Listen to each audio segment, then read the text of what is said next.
कि इंडिया जो है वो अपनी न्यूट्रलिटी किस तरह मेंटेन कर रहा है। एक तरफ जो इंडिया है वो वेस्ट के साथ भी खड़ा है और उसके साथ-साथ यूक्रेन के न्यूट्रलिटी भी शो कर रहा है और उसके साथ-साथ आप जो है वो यूरोपियन यूनियन के साथ फ्री ट्रेड एग्रीमेंट्स भी कर रहे हैं।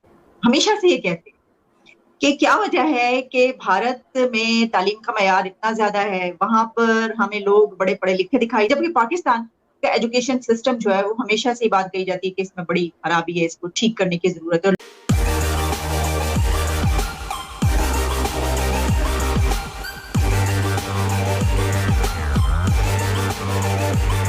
तो इंडिया है वो वेस्ट के साथ भी खड़ा है और उसके साथ-साथ यूक्रेन के न्यूट्रलिटी भी शो कर रहा है और उसके साथ-साथ आप जो है वो यूरोपियन यूनियन के साथ फ्री ट्रेड एग्रीमेंट्स भी कर रहे हैं। तो कहा जाता है कि एक ट्राइपोलर वर्ल्ड इमर्ज कर रही है। एक तरफ वेस्टर्न डेमोक्रेसीज़ है, एक तरफ चाइना और रशिया है और तीसरी तरफ एक इंडिया है और एक टर्की भी इस लाइन में आता है। तो इंडिया न्यूट्रलिटी किस तरह मेंटेन कर रहा है? इंडिया न्यूट्रलिटी कैसे मेंटेन कर रहा है, उसके पहले मैं ये बताना चाहूंगा चीमा साहब कि इंडिया को न्यूट्रलिटी चाहिए क्यों।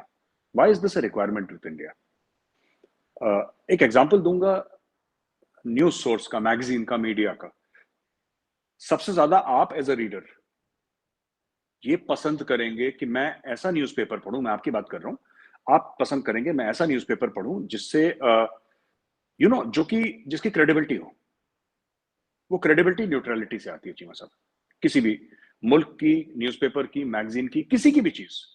आप भी अगर पाकिस्तान में सियासत हो रही है और हम बात करते हैं कि पीटीआई और पीडीएम की पार्टीज वगैरह, हम सबकी बात करते हैं चीमा साहब, तो आप सबसे पहले ये बोलेंगे कि अगर आपको व्यू लेना है ना, पॉलिटिकल व्यू, आप एक ऐसे बंदे को बुलाओगे जिसको आपको लगेगा कि न्यूट्रल है, जो आपको एक बैलेंस्ड व्यू दे दे, जो ये बोल दे कि साहब ये कि ना मैं इस तरफ का ना मैं इस तरफ का, मैं बीच की बात फैक्ट बताऊंगा। यही मुल्कों में भी होता है। इंडिया का जैसे मैं आपको बताता हूं कि जैसे चीमा साहब हम लोग बात करते हैं चाइना पाकिस्तान इकोनॉमिक कॉरिडोर की। No doubt it's a great initiative for Pakistan, इसमें कोई शक नहीं है, ठीक है। वो चाइना के साथ क्या डील है, क्या वो बात की बात है, लेकिन on the face of it it's a good idea, that nobody can doubt it's a good idea.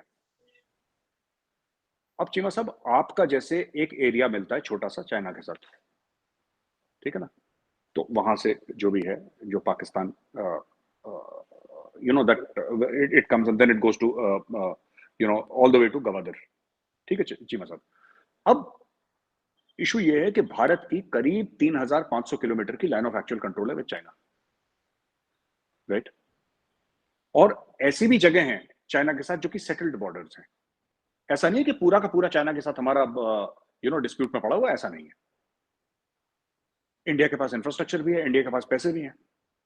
आप खुद सोचिए, एज अ पाकिस्तानी एनालिस्ट आप सोचिए, क्या चाइना ने कभी इंडिया से बात नहीं करी होगी कि आप हम एक काम करेंगे, आप अपने साइड का बना लो।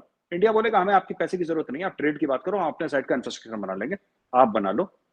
रेल लिंक्स हमारी ऑलरेडी हैं, a class world class rail links हैं, वर्ल्ड क्लास रोड्स हैं, आप आओ और इंडिया चाइना इकोनॉमिक कॉरिडोर बनाओ। पोर्ट है आपका, आपको पोर्ट बनाने की जरूरत नहीं है, हमारा कांडला पोर्ट है, हमारे तीन तो पोर्ट है वहां पे पड़े हुए, डीप सी वाटर पोर्ट्स। एक तो अदानी का पोर्ट है कांडला वाला, या पता नहीं क्या नाम है उसका, एक और पोर्ट है। तो यहाँ पूरा अच्छा ऑयल रिफाइनरी भी है वहां पे, जामनगर की, गुजरात में, रिलायंस की, one of the world's biggest oil refineries is in India.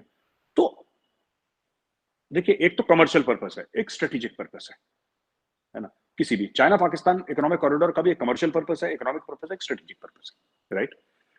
तो when we say no to China, we are also saying no to a lot of investment. हम एजुकेशन की बात करते हैं तो हम ये हमेशा से ये कहते हैं कि क्या वजह है कि भारत में तालीम का मयार इतना ज्यादा है, वहां पर हमें लोग बड़े पढ़े लिखे दिखाई देते हैं, यानी ये कि वहां पे एजुकेशन सिस्टम क्या बहुत अच्छा है, वहां के एजुकेशन सिस्टम में ऐसी क्या बात है कि वहां पे लिटरेसी रेट भी ज्यादा है और वहां की तालीम के बारे में बड़ी बात की जाती है, जबकि पाकिस्तान का एजुकेशन सिस्टम जो है वो हमेशा से बात कही जाती है कि इसमें बड़ी खराबी है, इसको ठीक करने की जरूरत है और लिटरेसी रेट भी कम।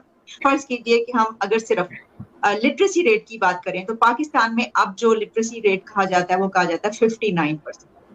पाकिस्तान जो इंडिया है वहां पर कोई 74% से ज्यादा है। अच्छा 59% की जब हम बात करते हैं तो उसमें भी कहते हैं कि जो अपना नाम भी लिख पढ़ लेते हैं थोड़ा बहुत, उसको भी इसमें शामिल कर लिया जाता है। और मुझे ये भी डाउट है कि 59-60% भी है, या इसको जो है यहाँ पे अक्सर ऐसा होता है कि जब सर्वेज होते हैं तो वो बढ़ा चढ़ा के बताया जाता है। लेकिन चलें अगर हम 59 भी मान, तो आप क्या समझती हैं? आप मुझे बताइएगा कि इंडिया के एजुकेशन सिस्टम के बारे में जो ये सोचा जाता है, ये वाकई ये सही बात है कि बड़ा बेहतरीन आपका सिस्टम है और आपका इतना अच्छा लिटरेसी रेट आप समझते हैं कि बड़ा अच्छा है? बिल्कुल, इसमें कोई समझने वाली बात नहीं है। भारत की जब हम बात करते हैं तो भारत में एजुकेशन की जो बात है वो हजारों सालों से एक जो शिक्षा या एजुकेशन का जो इतिहास रहा है वो हमारे हजारों सालों पुराना है। तक्षशिला की जो हम बात करते हैं वो अभी पाकिस्तान में है, और नालंदा यूनिवर्सिटी जो दुनिया की सबसे पुरानी यूनिवर्सिटीज रही है, जहाँ पर दुनिया भर से लोग शिक्षा ग्रहण करने के लिए, ज्ञान और एजुकेशन के लिए आते थे। और हजारों सालों से एक सिस्टम रहा है जो भारत में एजुकेशन का सिस्टम रहा है। जब एक मॉडर्न एजुकेशन का एरा आया, जब ब्रिटिश काल के वक्त में, उससे पहले आप दशकों पहले चले जाएं, हजारों साल जब जाते हैं, तो भारत में एक एजुकेशन का ऐसा सिस्टम होता था कि लोग जो राज घराने होते थे या जो भी लोग इस तरह के परिवार से होते थे, वो अलग गुरुओं के आश्रम में जाकर एजुकेशन के लिए जाया करते थे, जिसपे वो साइंस, मैथ्स और इस तरह के सब्जेक्ट्स हुए, पॉलिटिक्स हुआ और अर्थशास्त्र हुआ, इस तरह की चीजें वो गुरुओं के आश्रम में जाकर हर तरह के धर्म से दूर रहकर एजुकेशन हासिल करते थे और गुरुओं से ज्ञान हासिल करते थे। फिर धीरे धीरे मॉडर्न एजुकेशन का एरा आया ब्रिटिश काल में, जिसमें हमने देखा कि यूनिवर्सिटीज, कॉलेजेस बनी मॉडर्न एजुकेशन की। जो बात करते हैं भारत में, जब स्कूल्स की बात होती है तो हमारे यहाँ 1.5 मिलियन से भी ज्यादा स्कूल्स है और 8-8.5 मिलियन से भी ज्यादा स्कूल टीचर्स हैं। और इतना बड़ा देश है। एजुकेशन की जब हम बात करते हैं तो ऐसा नहीं है कि सिर्फ कहने के लिए कह दिया जाता है कि हमारे यहाँ लोग बहुत पढ़े लिखे हैं। इस देश ने दुनिया भर को ज्ञान हो, मैथ्स हो, जीरो हो, आर्यभट्ट जीरो भारत ने दिया, योग भारत ने दिया, आयुर्वेद भारत ने दिया, कितनी ही सारी ऐसी चीजें हैं जो भारत की है। तो भारत एक अपने आप में एक बहुत पुराना इसका अपना शिक्षा का और एक अपनी कला का, हर चीज का एक अपना इतिहास रहा है, हजारों सालों पुराना। लेकिन पाकिस्तान के साथ हुआ ये कि उन्होंने अपने आप को भारत से अलग तो किया है, साथ में उन्होंने जो भारत की अपनी एक जो हिस्ट्री, कल्चर, जो हम लोग अगर आप अलग भी होते तो शायद आप आपको ओन तो कम से कम करना चाहिए था कि आप कौन है, जो आपकी असली पहचान है। तो आपने जो अपनी पहचान थी उसको बिल्कुल खत्म कर दिया। इसलिए पाकिस्तान में ये हमें देखने के लिए मिलता है, क्योंकि आप जब आपकी ओरिजिनल पहचान को छोड़कर आप कुछ और बनने की कोशिश करते हैं तो आप कुछ भी नहीं रहते हैं। वो पाकिस्तान के साथ हुआ है।